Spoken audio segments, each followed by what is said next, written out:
আজকের গল্পের শিরোনাম শাশুড়ি বৌমার সম্পর্ক। সম্পর্কটা দূরত্ব না বন্ধুত্বের? সুমনা নতুন বউ হয়ে যখন শ্বশুরবাড়িতে এলো, তখন তার মনে একটু ভয়ই ছিল। শাশুড়ির সঙ্গে সম্পর্কটা তার কেমন জমবে।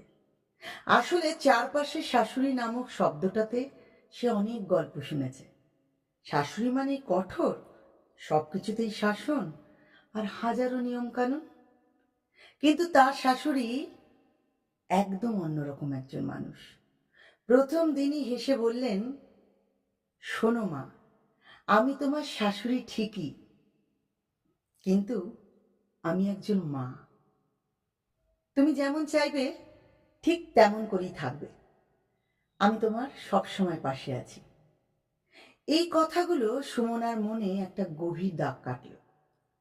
সে বুঝতে পারল সম্পর্ক কেমন হবে তা শুধুমাত্র শাশুড়ির উপর নির্ভর করে না, তার নিজের উপরও নির্ভর করে।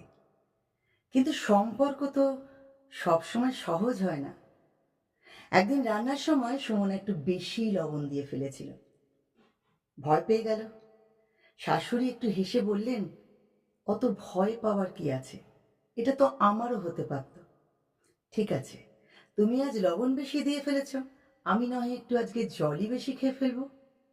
ঠিক সেই মুহূর্তে সুমনা বুঝল, সত্যিকারের সম্পর্ক দোষ খোঁজার জন্য নয়, বরং একে অপরকে বুঝে নেওয়ার জন্য।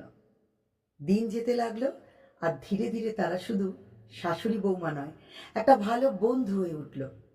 গল্প করা, একসঙ্গে রান্না করা, কখনো কখনো হালকা বকাঝকাও চলে, কিন্তু সবকিছুর মধ্যেই সুন্দর একটা বন্ধন তৈরি হলো। তাহলে এই গল্পটা থেকে আমাদের কি বোঝা গেল?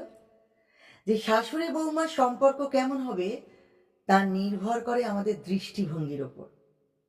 বন্ধুত্ব তৈরি করতে চাইলে ছোট ছোট ভুল ভুলে গিয়ে একে অপরকে বুঝতে হবে। তাহলে আজকে আসি, আবারও গল্প হবে অন্যদিন।